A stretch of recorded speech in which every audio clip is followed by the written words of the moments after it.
పూరా లోకల్.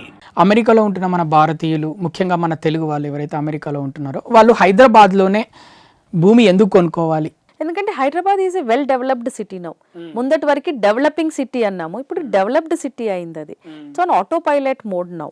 ఇప్పుడు ఏ గవర్నమెంట్ వచ్చినా, అసలు గవర్నమెంట్ లేకపోయినా అది ఆటో పైలట్ మోడ్లోకి వచ్చేసింది అది.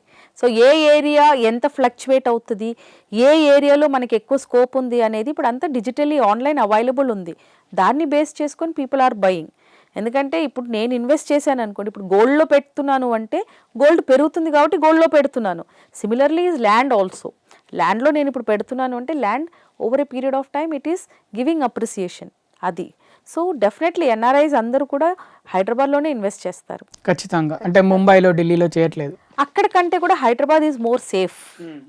సో ఆ రకంగా హైదరాబాద్లో ఇన్వెస్ట్ చేస్తున్నారు. ఓకే. అంటే లండన్లో, మిగతా దేశాల్లో ఎక్కడ సంపాదించుకున్నా వచ్చి హైదరాబాద్లోనే. మాక్సిమం మనకి హైదరాబాద్ రియల్ ఎస్టేట్ ఇంత క్యాచ్ అవ్వడానికి రీజన్ కూడా is NRI investments only. Exactly.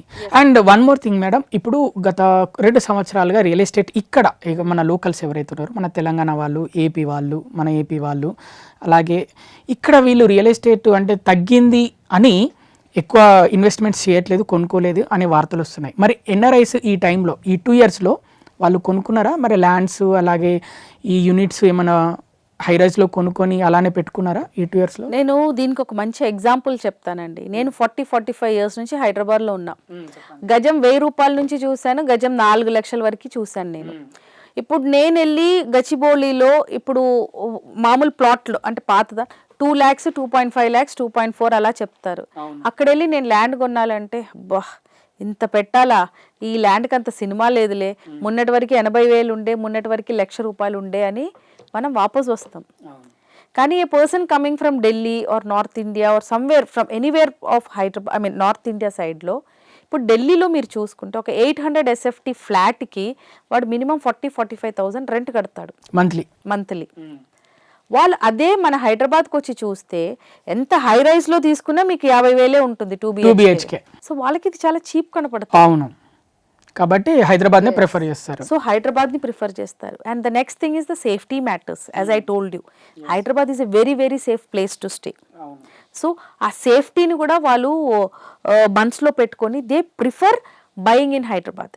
అసలు హైదరాబాద్ రియల్ ఎస్టేట్ మార్కెట్లో మీరు చూసుకుంటే మన తెలుగు వాళ్ళు కొనే కంటే కూడా నార్త్ సైడ్ నుంచి వచ్చి కొనే వాళ్ళే ఎక్కువ ఉన్నారు, మన గేటెడ్ కమ్యూనిటీ అపార్ట్మెంట్స్.